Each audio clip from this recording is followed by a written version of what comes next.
Beleza, pessoal? Gravação iniciada. Vamos começar então nossa reunião. Então, eu convoquei essa reunião aqui para a gente poder passar alguns pontos importantes do projeto, que é sobre a entrega do sistema GPRO. O sistema GPRO, ele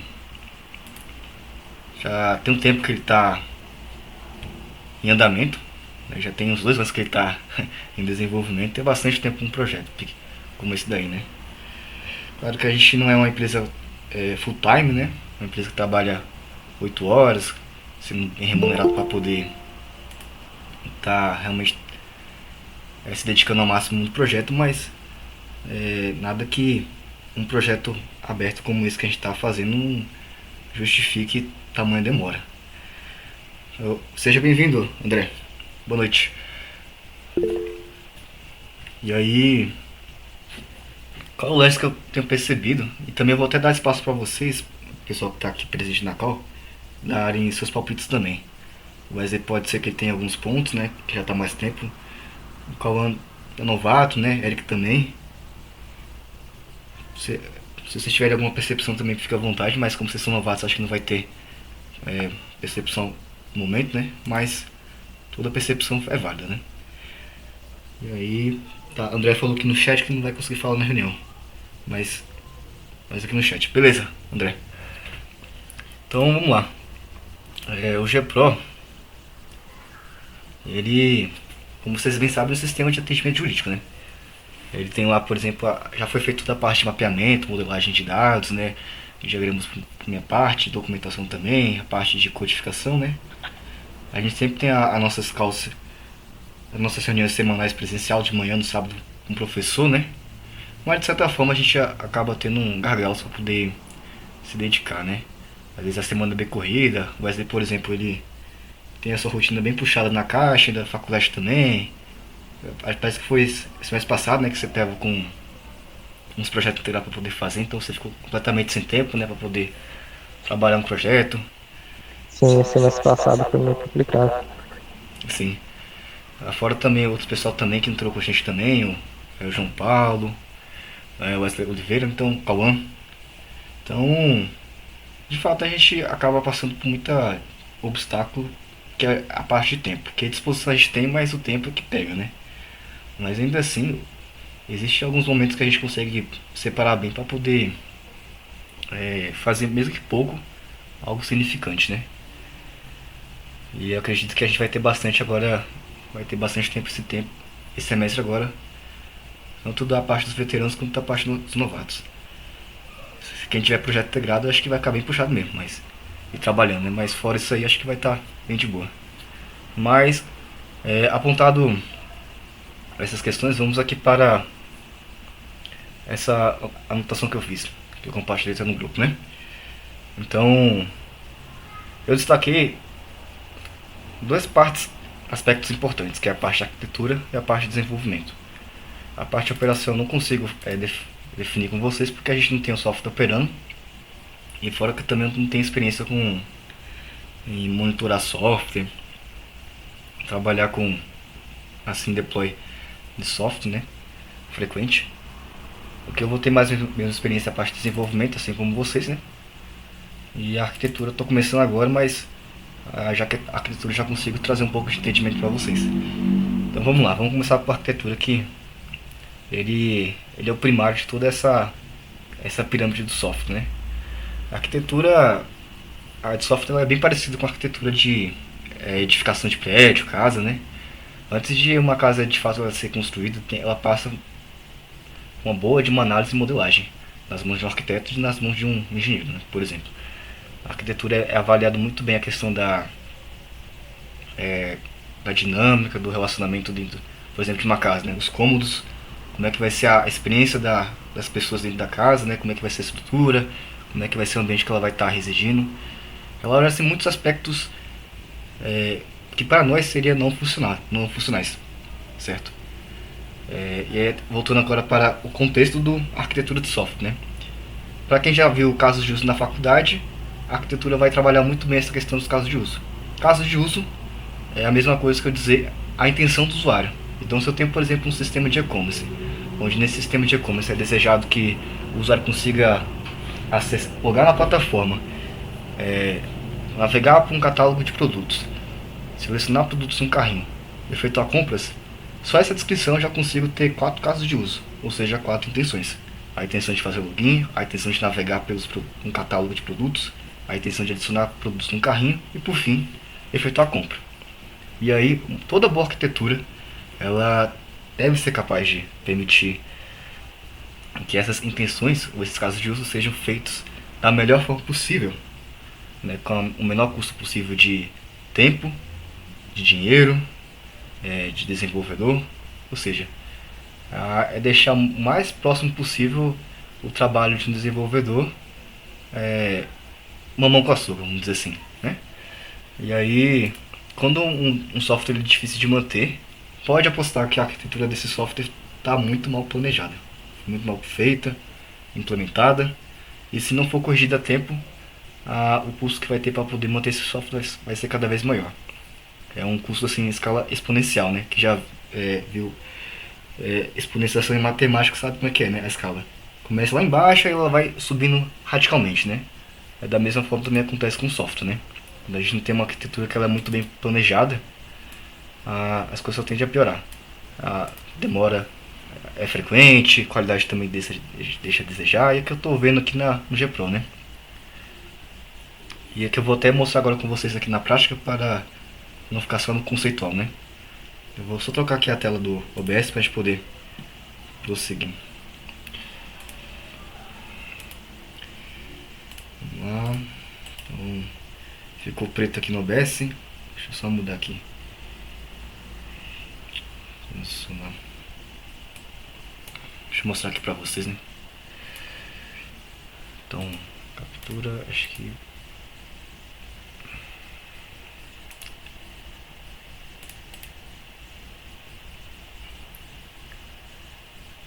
captura de janela. Não. Deixa eu ver. Então, muito Samsung.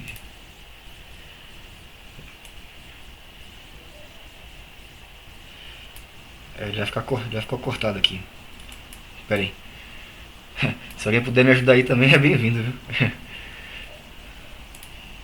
Cara, eu até tinha uma configuração aqui de transmissão de tela para gravação. Pegava a tela toda já, independente da página que tivesse. Se eu ver se eu consigo ver a config aqui no meu. É porque o meu já achei que é a opção que eu deixei aqui no monitor, só que como eu tô usando um monitor 4K, ele não consegue pegar tudo em um Full HD, né? Aí eu tenho que selecionar mesmo pela Ah, o aplicativo. Mas é uma boa mesmo. acho que tem como tu configurar a resolução aí, o tamanho da tela. Você fala do OBS, né? Isso aqui aí pra tu procurar isso agora. Mas acho que tem ferramentas ali em cima, né? Ferramentas, né? Deixa eu só terminar aqui a configuração. Aqui ele achou. Mas ele tá mostrando que também tá cortado aqui, ó. Tem que expandir ali, ó. Onde tá com o negocinho vermelho ali, as bolinhas. Tá pra expandir, eu acho. É. Diminui, vai diminuir. Tem que colocar bem no meio aí, ó. Diminui e coloca ela toda centralizada no meio. Acho que agora deu bom, hein? Pô, tão gênio, hein, Wesley? Aí vai ter que aumentar só o tamanho da letra já no, Não é. na IDE mesmo. É isso. Perfeito. Valeu. Tava precisando dessa configuração. Agora deu certo. Então, beleza. Deixa eu ver se eu consigo aumentar aqui na ideia. Settings. Ou então dá um Windows 1. Deixa eu ver. Ele vai bugar aqui pra mim. Esse cara aqui não é bom não. Deixa eu ver aqui na ideia. Estou. Então, aparência. Tem aqui, ó. Zoom. Bom. Deixa eu ver aqui pra vocês aqui na call. Tá melhor. Então vou deixar 125 por enquanto. E aí beleza, vamos para a parte prática de como que a arquitetura do sistema está ruim. Veja bem, a gente tem dois tipos de organização convencional de projeto, tanto para back-end quanto para front-end. Uma é você organizar o seu sistema em camadas, como por exemplo controladores, serviços, repositórios e algumas coisas auxiliares como utilitários, conversores, né, configuração. Mas você também a gente tem a opção também de organizar nosso projeto por módulo ou feature. E uma coisa que eu tenho percebido de vantagem adotar esse segundo modelo de organização é que ele facilita a adoção de microserviços em um sistema. E eu acredito que 100% ou pelo menos 90% aqui da gente aqui já vai falar de microserviços, né? Então, não me pergunte como é que funciona esse trem, porque também ainda não sei como é que funciona. Mas parece ser uma coisa que é moderna, né? Que você tem, por exemplo, um microserviço, a ideia conceitual dele é você ter, por exemplo, um módulo como assistido, e esse módulo ele vai ter, por exemplo, o seu próprio banco de dados, ele vai ter suas próprias configurações, ele vai ser tipo um mini sistema rodando desse sistema GPro. Essa é a ideia de um microserviço em sua visão geral, né? Só que, claro, isso acarreta complexidade, né? Para projetos pequenos e outras coisas também. Mas também tem vantagens que eu não vou saber listar no momento, mas que vale a pena de conferir posteriormente. Mas aí, ó, eu nessa testa aqui do João Paulo, automatizar a criação de assistir, né? Eu, por exemplo, cheguei a registrar o tempo de horas que eu trabalhei nesse cara e deram, por exemplo, mais de 5 horas que eu trabalho nessa tese que eu não consegui terminar porque essa bendita de arquitetura, ela tá complicada de mexer. Tem muita coisa que eu tenho que verificar de comunicação de componentes para permitir que quando o compilador for gerar o build, ele não entre, por exemplo, num ciclo vicioso de comunicação de componentes, porque isso é possível de acontecer. E aí eu vou até, por exemplo, pegar um serviço aqui, ó, de assistido, que ele tem implementa um CRUD de assistido, né? Por exemplo, eu tive que comentar, por exemplo, essa parte aqui do Delete Service, né? Porque ela entra num ciclo vicioso com algum cara aqui dessa CRUD Service que não permite o programa executar, né? E o que isso significa, né? Falha na arquitetura, né? Se você tem, por exemplo, uma comunicação que ela não se encerra com início e fim, mas ela fica retroativa se comunicando, é claro que o sistema não vai funcionar, né? E foi o que aconteceu, por exemplo, nessa teste que o Kaman, ele, por exemplo, chegou a fazer essa teste da software hard delete, né? E aí depois teve a do João Paulo, que ele chegou a fazer um merge com a que o Kaman fez, né? Aí deu um pouquinho desse problema aí, né?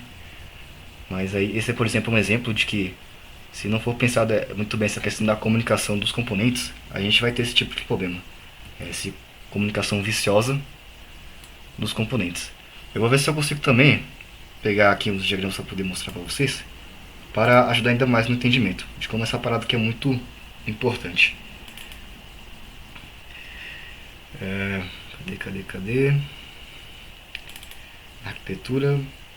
Deixa eu ver. Tem arquitetura hexagonal, tem API Gateway. Deixa eu ver aqui. Deixa eu ver se aqui vai servir. Ou esse daqui.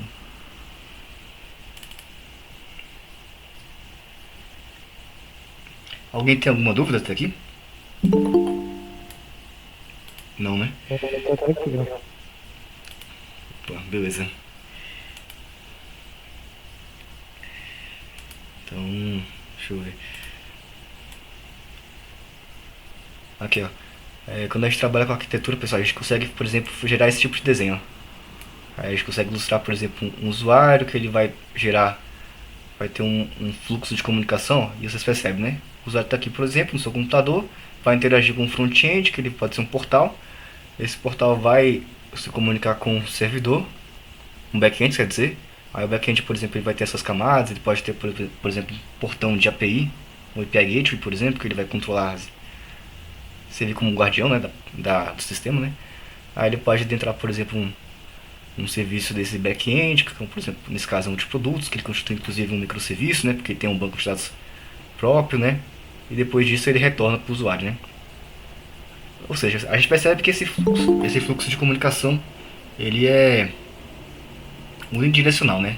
Ele flui para o back-end e depois ele volta para o usuário, né. Essa é uma comunicação que a gente vê em muitos sistemas por aí, né.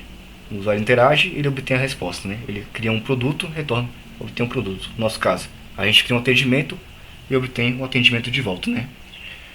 E aí, assim que deve ser a comunicação, majoritariamente em todos os sistemas, né. Agora, se você for, por exemplo, vicioso, né, a gente tem, por exemplo, o usuário que manda requisição para o front-end, aí o front-end manda para o back-end, aí o back-end fica num loop infinito, né. É óbvio que essa informação não vai retornar para o usuário e o sistema pode até ter vazamento de memória, enfim, cair, né? E se tiver implantando na nuvem, aí o custo vai ser alto, né? Que vai ser memória RAM no tal, né? E o negócio dando erro, então a arquitetura é uma parada muito séria, gente. Deixa eu ver se aqui tem outra imagem também, pra gente poder clarear mais. Opa, seja bem-vindo, Samuel e Carol. Boa noite. Boa noite. Aqui ó, também outra ilustração também, ó. A gente pode ter também, pensando numa visão bem macro da coisa, né? A gente pode ter, por exemplo, nosso sistema back-end aqui, que ele tem os seus modos, os seus features, e desconsidere a parte tá, do banco de dados tá, para cada módulo, porque isso aqui é microserviço, tá? A gente não está trabalhando com isso. E a gente pode ter, por exemplo, diversos clientes, né? Hoje a gente trabalha só com web, mas a gente pode ter, por exemplo, futuramente o mobile, que ele vai se comunicar com esse mesmo back-end. Podemos ter também IoT, que é o smartwatch, né? Ou então algum cliente de televisão, né? Enfim, tem muitas possibilidades que a gente pode trabalhar, mas para que isso aconteça, a arquitetura precisa ser muito bem planejada. Então, mais uma vez, a importância da arquitetura, né, em ação. Então, revelada essa questão do ciclo vicioso, vamos também pegar outra questão também, que é muito comum em desenvolvimento e que a arquitetura ela ajuda muito bem a gente entender que esse tipo de desenvolvimento não é certo, né? Para isso eu vou até trazer para vocês um exemplo que eu estou estudando essa semana, que é, por exemplo, a arquitetura hexagonal. Né? Para vocês verem como é que é interessante esse conhecimento. A arquitetura hexagonal, ó, ela é basicamente isso aqui que a gente está vendo. A gente tem, por exemplo, a nossa aplicação que ela está dentro dessa... Ah, esqueci o nome, velho. É um hexágono, mas ele tem um nome. Acho que vamos chamar de forma. Ele está dentro dessa forma aqui, em forma de hexágono. E tudo que é, por exemplo, trocável, que não é essencial do negócio, a gente deixa tudo fora. Como, por exemplo, banco de dados, sistema de arquivos, um front-end, uma interface de comando. Percebe-se que vamos pegar um e-commerce, por exemplo, de novo, esse exemplo. Não, vamos mudar o exemplo, que o e-commerce seria digital, né? Vamos pegar, por exemplo, uma loja de sapato, de calçados, né? Uma loja de calçados, se ela quiser funcionar sem software, ela funciona. Mas a partir do momento que a gente quiser colocar, por exemplo, todo o negócio da loja de calçados num software, a gente pode colocar tudo dentro de limites arquiteturais, né? E a representação ela pode variar. A gente pode representar a forma de ciclo, por exemplo, ou então que nem hexágono que a gente está vendo aqui, por exemplo, né? O importante é que a gente tenha, por exemplo, um limite muito claro entre o que é, por exemplo, de negócio e o que é técnico ou da aplicação. E aí vamos mais a fundo, né? Digamos que na empresa a gente tem, por exemplo, políticas de desconto, políticas que permitem que o processo do negócio funcione. Para que eu crie, por exemplo, uma aplicação que tenha esse essencial do negócio funcionando, o código tem que refletir isso. E não pode estar misturado em hipótese alguma com essas dependências que uma hora ou outra podem ser trocadas. Porque se a gente mistura, por exemplo, o que é de negócio com o que é técnico barra aplicação, a gente vai ter bastante dificuldade para poder manter um software, né? Digamos, por exemplo, que nesse software, o gerente de uma loja, ele, quer, por exemplo, efetuar ele quer uma nova funcionalidade, uma nova feature. Ele quer, por exemplo, que a funcionalidade que salvar, por exemplo, ela tenha algo a mais, né? Mas aí para poder a equipe de desenvolvimento atender esse pedido, ela vai ter, por exemplo, que mudar o banco de dados, porque o banco de dados, sei lá, ele é lá de 1990, tá uma visão bem descontinuada, então ele oferece um suporte muito ruim. Tem que trocar o banco de dados, mas a equipe de desenvolvimento percebeu que para trocar o banco de dados vai precisar trocar internamente aqui a parte de negócio. Aí esse ponto a gente pode parar para refletir. Pô, se a equipe de desenvolvimento precisa, ao trocar o banco de dados, precisa mexer no que é de negócio, é óbvio que há riscos de um negócio futuramente vir a quebrar se esse banco for trocado. O que antes estava funcionando pode passar a não mais funcionar, e aí vai ser mais dor de cabeça ainda para o gerente da loja e o time de desenvolvimento. E aí, por isso que existe, por exemplo, essa ilustração do arquitetura hexagonal, ou então clean architecture, né, arquitetura limpa, onde a gente tem, por exemplo, um limite muito claro entre o que é o core da aplicação e o que é a parte técnica. Se a gente consegue estudar muito bem, delimitar quem é quem na história, quando for, por exemplo, trocar um banco de dados, porque o banco de dados oferece um suporte muito ruim, vai ser a coisa mais fácil que tem, mais simples que tem, mamão com açúcar. Trocou, e tudo que é de negócio, por exemplo, regra de negócio, política de desconto, não vai ser afetada em hipótese alguma. E aí a gente pode concluir, ó, essa aí é uma maravilha de que tu deve passar na vida. Porque se não passar, vai ser frustração, né? E aí, beleza. Alguém aqui tem alguma dúvida? Alguma coisa que quer agregar? Não, né? Beleza. Então, deixa eu só pegar aqui a linha de raciocínio para poder continuar com vocês. Bacana. Lembrei. Então, para terminar aqui a questão do exemplo da arquitetura hexagonal, então, se a gente for, por exemplo, implementar a parte de negócio, em hipótese alguma a gente pode colocar argumentos em funções, por exemplo, que remetem a uma dependência forte com esses aspectos, com esses adaptadores que a gente chama, né, que é a parte técnica que pode ser trocada, né? Porque, como foi falado, se for uma hora trocar, isso vai impactar o negócio e não é desejável que uma coisa que é técnica afete um outro contexto, né? E aqui, só para vocês entenderem esse desenho, né? Que eu trouxe esses exemplos, mas eu não expliquei, né? Então aqui a gente tem, por exemplo, um exemplo de aplicação, tá? O core dela, por exemplo, tá tudo nesse vermelhinho aqui, ó.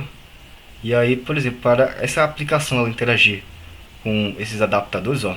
Adaptador é tudo que está fora dessa forma aqui hexagonal, tá? Adaptador, por exemplo, um API REST, uma linha de comando, um adaptador, um sistema de arquivos, né, para poder armazenar, por exemplo, imagens e vídeos, e um banco de dados para poder armazenar dados, né. Se eu quiser que a minha aplicação se comunique com elas, ela em hipótese alguma vai se comunicar diretamente, porque se ela se comunicar diretamente com esses caras, vai haver um acoplamento, e no momento que eu quiser trocar, por exemplo, um banco de dados, eu vou ter que inevitavelmente mudar o negócio aqui, o core. E aí remete àquela situação que foi falada por mim. Vai ser uma dor de cabeça, vai ser uma demora, né? Mas aí como é que a gente pode controlar essa situação, né?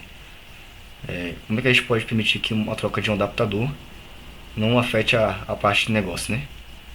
Aí aparece que a gente tem, por exemplo, esses retângulos aqui laranjas. A gente tem interfaces, ó, que elas são abstrações. E aí tanto os adaptadores quanto a aplicação vão se comunicar com esses caras. Então esses caras, eles são intermediários. Até a lógica de você, um desenvolvedor, por exemplo, implementar uma aplicação sem adaptadores, somente com abstrações, é bem diferente do que a gente está acostumado com a parte concreta da coisa, né? A gente espera, por exemplo, ter o nosso banco de dados completo para poder dispor a aplicação, né? Mas vocês sabiam que é possível também implementar a aplicação sem ter um banco de dados pronto? Foi uma coisa que até eu li, por exemplo, no livro que eu estou lendo, né? Arquitetura Limpa. Quando a gente quer, por exemplo, criar uma boa arquitetura, o arquiteto de software ele sempre deve pensar em postergar a tomada de decisões sobre quais aspectos técnicos ele quer tomar na aplicação. Porque uma boa arquitetura ela independe de frameworks, bancos de dados, né? Ou seja, se eu quiser, por exemplo, criar um e-commerce, mas em momento algum do projeto eu quiser eu não quero definir qual banco de dados e qual linguagem de programação eu vou usar. Eu só vou querer definir lá no final do projeto. Será que isso é possível? É possível com uma boa arquitetura. Você pode pensar em toda a parte de casos de uso e a lógica do fluxo de comunicação e deixar só para decidir a parte do banco de dados, a parte do framework lá no final quando você tiver já pronto os casos de uso, porque nesse ponto será muito fácil você escolher qualquer framework, por exemplo, o seu sistema não apresentar uma dependência forte com um framework, né? Então é uma parada assim bem de quebrar a cabeça, né? E aí, beleza. O que está acontecendo com o GPro, né? A gente tem, por exemplo, aqui, ó, serviço de assistido que ele extende serviço de CRUD, né? A gente tem, por exemplo, aqui, ó, o método aqui update, ó. Ela recebe, por exemplo, o ID, a entidade da o serviço e, por exemplo, ó, olha só esse argumento aqui, ó, nome da coleção. Esse argumento aqui, por exemplo, ele existe para poder identificar qual coleção do banco de dados o sistema deve gravar a entidade. Mas, como eu falei para vocês, se a gente coloca, por exemplo, um acoplamento desse de uma coisa que é de banco de dados numa coisa que é o core da aplicação, no momento que eu quiser trocar, por exemplo, o banco de dados, trocar o Firestorm por MySQL, por exemplo, esse cara vai ter que deixar de existir. E aí, toda essa lógica que foi criada, ó, aqui, por exemplo, ó, vai ter que mudar. E se a gente tiver, por exemplo, 80 arquivos, 80 classes que implementam esse mesmo padrão, nome da coleção, isso significa que eu vou ter que mudar as 80 classes para poder atender o requisito de mudança de banco de dados. Então vocês percebem como é que o negócio está bem caótico? Uma coisa que não era... Só uma perguntinha. No caso, aquele cru de dinâmica ali, ele tá totalmente atrelado ao banco do Firebase, é isso? Por isso que tá tendo esse É, problema aí? sim, em parte ele tá. A parte de update, por exemplo, ele tem esse cara que não é pra tá, né? Inclusive foi eu que coloquei, né? Então, erro meu. Ele tem também, ó, erro de camada, ó. TTO, por exemplo, ele não precisa trafegar aqui na parte de serviço, né? Ele deve ficar, por exemplo, na parte de controlador, né? Tá aqui na parte de serviço. Deixa eu ver uma outra coisa de banco de dados também. Aqui, ó, o nome da coleção. Deixa eu ver.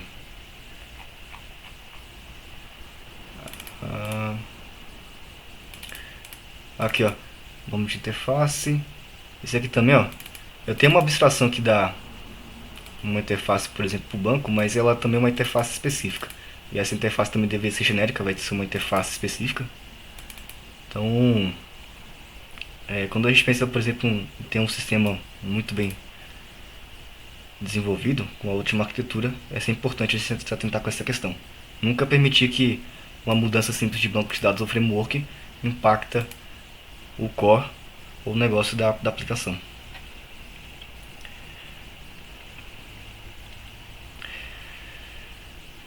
Também, ó, eu cheguei a deixar alguns comentários também, ó, sobre o princípio Solid.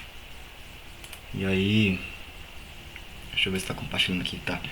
Solid, ó, se escreve assim, né? Ele é um conceito bem conhecido na nossa área de programação. Aí tem, por exemplo, esse aspecto que eu percebi, que é a parte do OCP, né?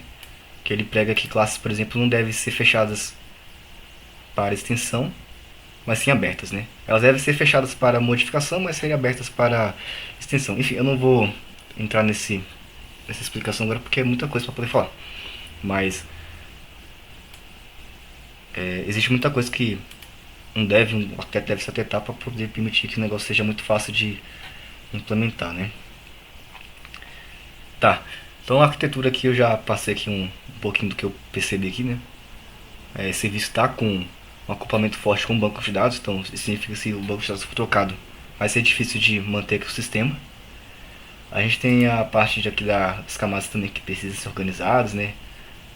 Permitir que alguns componentes dependam de abstrações do que implementações concretas, né?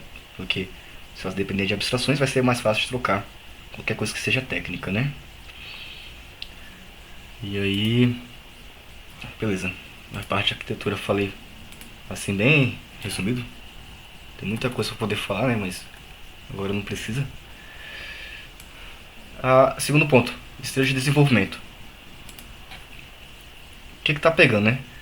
Desenvolvimento, isso já observei bastante. Quem é mais experiente também aqui, veterano também, não vale mentir, tá? A gente percebeu que a gente demora mesmo pra poder entregar as coisas. A gente fala que vai entregar, por exemplo, numa sprint tais tasks, mas quando chega na reunião de sábado a gente não entrega, né? Ou então em call, né? E aí isso é uma coisa que a gente tem que mudar, gente, porque se a gente fala uma coisa que vai entregar e não entrega, a gente não tá honrando nossa palavra, né? Então, a questão de prazo a gente precisa cumprir. A qualidade também precisa existir, então, se for necessário a gente seguir um processo rígido de qualidade, então assim a gente fará. Onde a gente pode, por exemplo, aqui no vídeo a gente tem uma boa ilustração desse cenário, né? A gente tem, por exemplo, aqui os status de desenvolvimento de uma task. A gente pode ter, por exemplo, a task em rascunho, onde uma vez refinada por um PO, ela pode ser rapidamente atuada, trabalhada em cima, né? Uma vez trabalhado, coloca em andamento. Uma vez terminado o desenvolvimento, coloca em revisão para ser validada a PR. Uma vez validada a PR, aí classifica como pronto, né? Mas se aqui, por exemplo, ela falhar na parte de revisão, volta para o andamento e até o erro ser corrigido, passa de novo para revisão e uma vez pronto, né? É concluído, né? Esse ciclo, por exemplo, ele é bem simples de entender, de seguir, mas a gente precisa de fato seguir, porque a gente seguindo a gente vai ter qualidade, né? Deixa eu ver se tem mais outras coisas também. O que eu tenho percebido mais da parte de desenvolvimento é isso mesmo. A parte de prazos e qualidade a gente tem deixado a desejar, né? Mas a gente pode facilmente resolver com alguns ajustes, né? Às vezes pegando menos tarefas e tarefas mais simples para poder entregar dentro do prazo e seguindo direitinho o processo, né, de desenvolver, voltar para revisão, ajustar se for necessário e concluir, né? E tem a parte de operação que eu já falei lá no WhatsApp, né? Não tenho muito conhecimento ainda, então não vou entrar nessa questão. Mas para vocês saberem, né, a operação do software tem a ver com você ter um software já disponível para o cliente está lá acessando com seus centenas, milhares de clientes, usuários, né? E ali o sistema está funcionando ok. Se acontecer algum erro, por exemplo, o time de monitoramento consegue identificar isso rapidamente e atuar em cima, né? Acionando o time de suporte, por exemplo.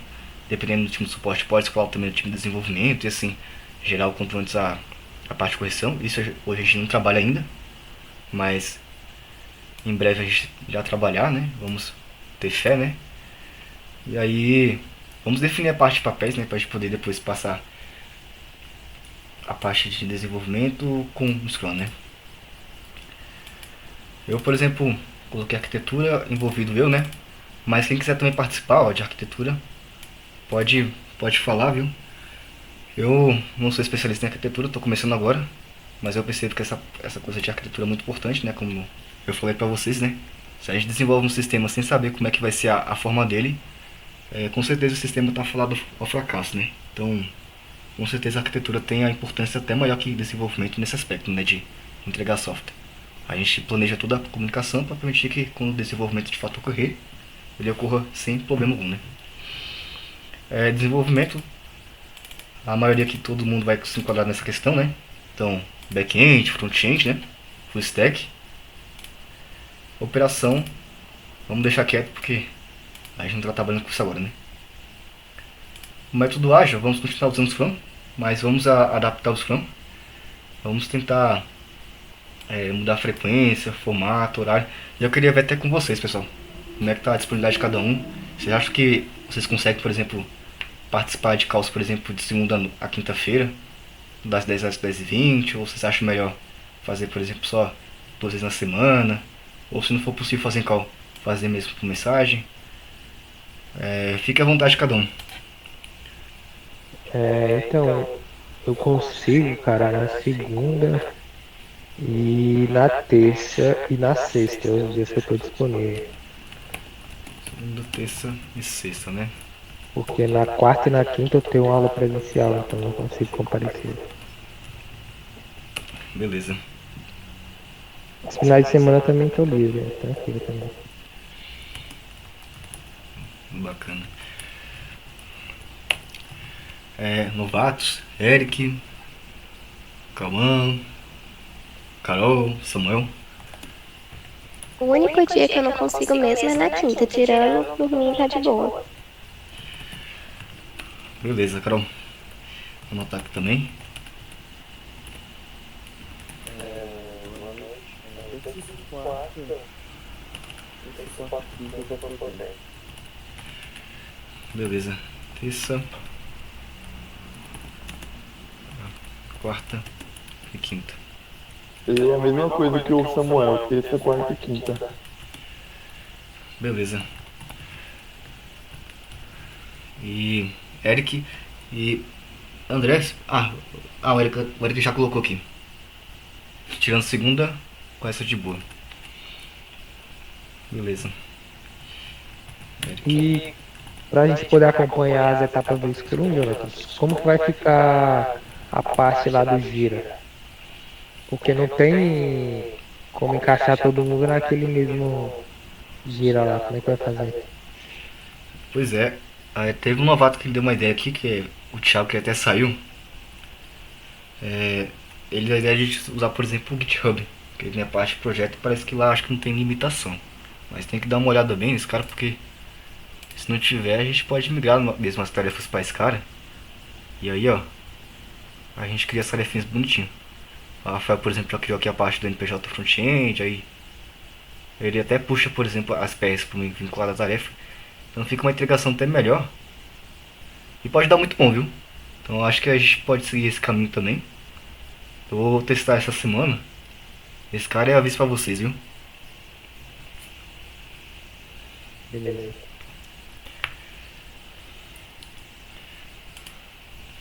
Aí vai seguir todas as etapas, vai ter review, vai ter plane, vai ter tudo. Isso. A não ser que E sugira, né? Mudança, né? quantos dias de sprint também? Vamos trabalhar com 2 semanas mesmo. Que eu acho que se ficar bastante tempo não chega a ser não segue a filosofia do ágil, né? Mas também se ficar rápido demais a gente corre risco de a gente perder o prazo, né? Então deixar mesmo 2 semanas. Acho que todo mundo aqui concorda, né? E Pô, aí, é o ideal mesmo, 2 semanas, um dia de plane e um dia de review. boa. Inclusive eu vou até pedir a tua ajuda, Wesley, com a parte de planejamento retrospectivo, né? Review, porque eu nunca cheguei a pegar assim na prática esses caras, mas você já pegou na caixa, né? Então você deve saber, Sim, né? sim. Beleza. Boa.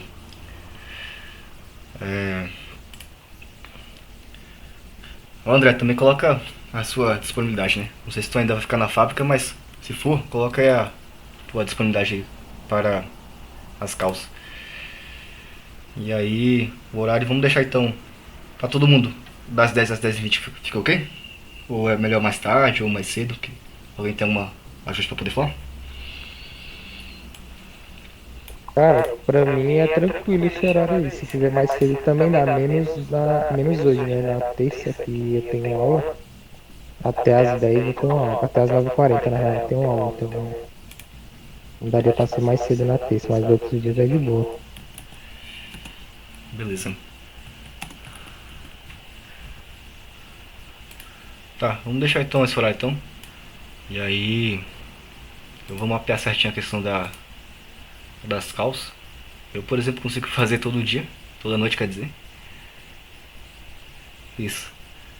E aí a gente consegue dar esse andamento, né? Eu acho que sexta-feira a gente não vai chegar a fazer porque sábado de manhã a gente vai ter reunião, então pra gente já economizar tempo, a gente pode deixar mesmo passou isso até quinta, né? E aí vai dar muito bom. E aí. Ou também a gente também pode mesclar, né? Quem não puder fazer por call pode eventualmente deixar por escrito, né? Mensagem o que fez, né? Aí a gente mantém realmente a transparência de 100% do time, né? Entrou na call, fala o que fez, acabou, né? Ou então não conseguiu entrar na call, gera mensagem no grupo, e aí todo mundo fica sabendo e ninguém fica perdido com o andamento, né, da coisa, né? Então, acho que a gente pode trabalhar dessa forma então. Vamos deixar então de segunda a quinta.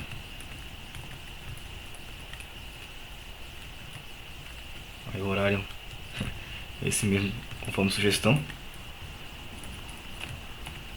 E o formato, ó, por call. Mas se um membro não puder participar, então ele envia mensagem no grupo.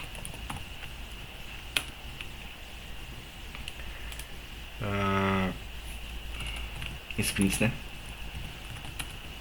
Duração 2 semanas. Processo o mesmo do Gira. Ferramenta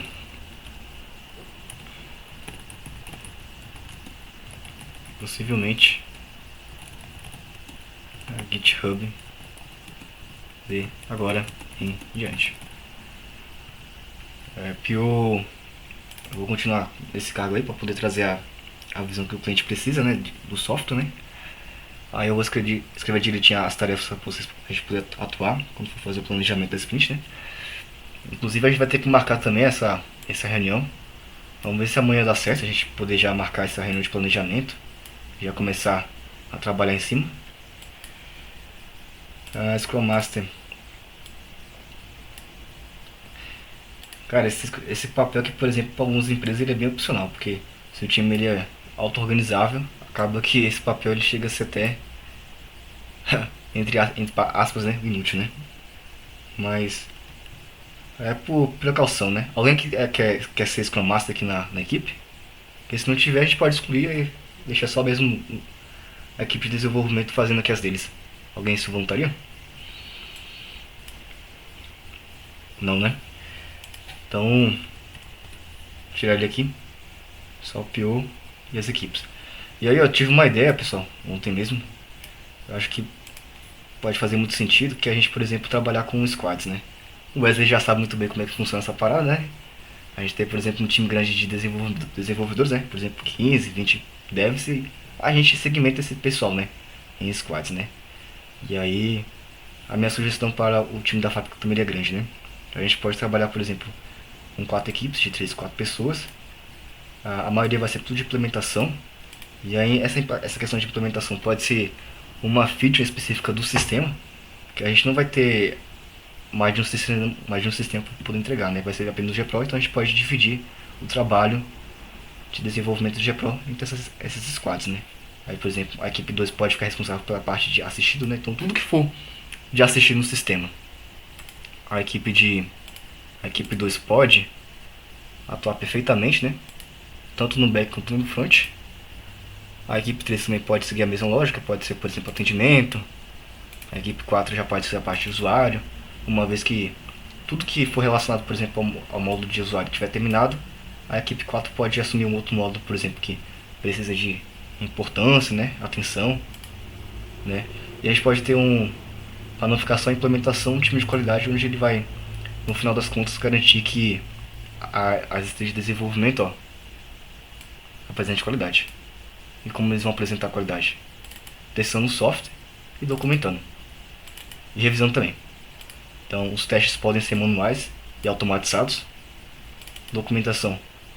Hoje com inteligência artificial acaba que essa barreira de gerar documentação já cai por terra, né? Então fica muito fácil a gente gerar documentação. E documentação é uma parada essencial. E quando eu falo essencial é indispensável, tá? Ela não é opcional, é obrigatório. E aí eu gostaria de ver com vocês se pra vocês faz sentido, se alguém tem uma sugestão melhor. O que vocês já acham, pessoal? Tipo, queria só tirar uma dúvida em questão se essas funcionalidades elas não são tipo aclopadas umas às outras. Porque se, nesse caso, se uma pessoa ficar só com a parte de assistido e precisar que uma implementação, sei lá, de outra funcionalidade esteja pronta para ele poder trabalhar na dele, não seria um pouco complicado não para a pessoa poder produzir, sendo que vai ter que esperar uma outra funcionalidade de outra equipe ficar pronta, ou é totalmente independente? Se no caso for implementar o microserviço como você falou, acho que seria uma boa, para poder trabalhar de forma isolada essas funcionalidades, sacou? Uhum, certo. Quando a gente for fazer o planejamento da sprint, a gente vai ter bem claro a questão das tarefas para poder atuar. O PO ele vai ter que ter essa capacidade, né? Na verdade, nem o PO. Quem faz esse trabalho é o analista de processos, que ele, pelo próprio nome já diz, né? É um cara que vai estar bem especializado em processo, né? Ele vai ter que ter a capacidade analítica de perceber se aquela tarefa depende de uma outra tarefa e, se depender, explicitar essa dependência na tarefa, para que quando a equipe for fazer o planejamento da sprint, for alocar as tarefas para cada um, não haja esse impedimento de eu tô com a tarefa, mas ela depende de tal tarefa, né? No momento que for apresentada a sprint, por exemplo, com o backlog já detalhado, todo mundo vai estar ciente e aí escolhe, aí todo mundo vai ter a opção de poder escolher a que tiver ponto sem dependência, né? Se não tiver outra opção, acaba mesmo optando, né? Mas na prática a gente vai acabar que a situação quase não vai existir, Wesley. Show. Beleza, então. Boa. Pessoal aí, Eric, Carol, Calma, o que vocês acham aí? Samuel?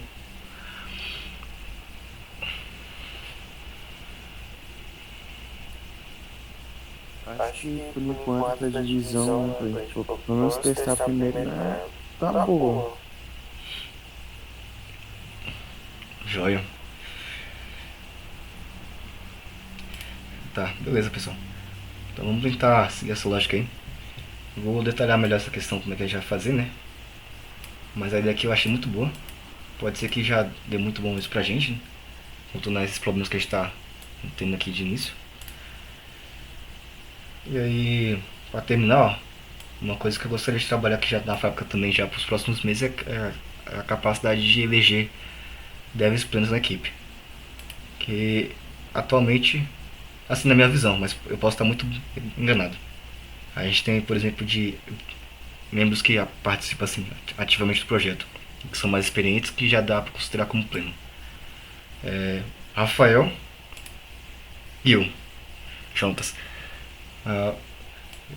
O pessoal que entrou comigo na caixa, eu não sei como é que tá o nível de vocês, né? Mas não sei se ainda continua júnior. Você tem essa visão, Wesley, para poder passar pra gente? Se todo mundo continua júnior, quem evoluiu para pleno? Cara, eu acho que é pouco tempo, né, que a gente tá com a mão na massa de fato, então acho que o Júnior se encaixaria bem ainda. É um tiro no escuro fazer isso com alguém, mas não sei. Ver direito com o pessoal lá. Acho que vai de cada um, né? Eu prefiro que continue como Júnior mesmo, no momento. Beleza.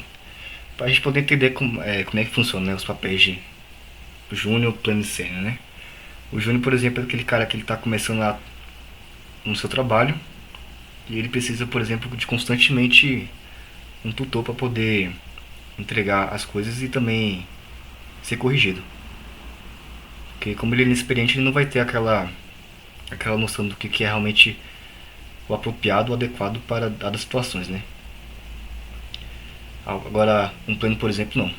A própria palavra pleno já remete à ideia de plenitude, um cara que já é completo, né? O pleno, por exemplo, já tem a experiência em uma coisa específica e ele consegue, por exemplo, conduzir tarefas de implementação, ou seja lá o que ele tiver atribuído, com quase nenhuma supervisão. Se ele precisar, vai ser de um dev sênior, com certeza, né? Mas 90% do trabalho dele é sem supervisão, ele tem um ótimo entendimento da parada e ele consegue inclusive ensinar, né, os júniors, por exemplo. Mas o pleno, por mais que ele tenha esse sentido de plenitude, né, de ser completo, ele não é exatamente um completo na equipe, né? Tanto é que a gente sabe que um nível acima do pleno é o sênior. E aí qual a diferença do pleno para o sênior? O pleno, por exemplo, ele é muito bom em uma determinada área de um negócio, de uma empresa, de um sistema. Mas ele deixa a desejar em outras áreas de negócio ou sistema.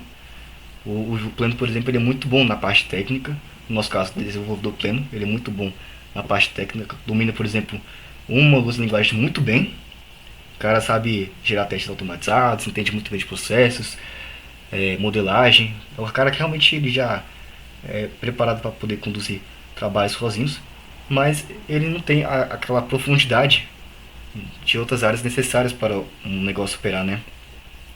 Por exemplo, de arquitetura.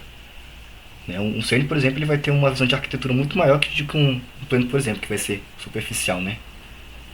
Então, resumindo os cargos, né? Os papéis. Um júnior, ele precisa de tutoria, precisa ser mentorado, precisa de auxílio para poder crescer e entregar. Um pleno, 90% dos casos, ele consegue se virar sozinho. E ele é muito bom em uma determinada coisa, mas não é bom realmente em 100% da coisa. E o sênior, ele já vai, ele já supre essas lacunas do pleno, né? E aí, seria interessante que aqui na fábrica a gente tivesse, por exemplo, um mais dev pleno para poder. Aí eu vou até desabafar, pessoal. Não me sobrecarregar, né? E também permitir que a gente tenha um compartilhamento de conhecimento, né? Porque diferentes pessoas com certeza têm diferentes conhecimentos e conhecimento de valor realmente agrega valor, né? Então é uma ideia que a gente pode trabalhar futuramente, né? E é isso, pessoal, que eu tenho para poder apresentar para vocês, né? Então, o que ficou pendente agora é o pessoal que faltou aqui a cal assistir essa gravação. Eu consegui definir melhor essa questão da estratégia de desenvolvimento com a parte das equipes e também a parte do backlog. A gente fazer também a reunião de planejamento da sprint, 2 semanas. E a gente, de fato, seguir essa lógica, né?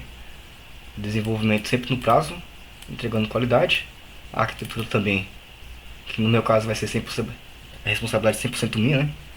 Tá bem ajustada. E futuramente a gente vê a parte de operação de software. Inclusive eu acabei lembrando de agora, Wesley, que você falou, né?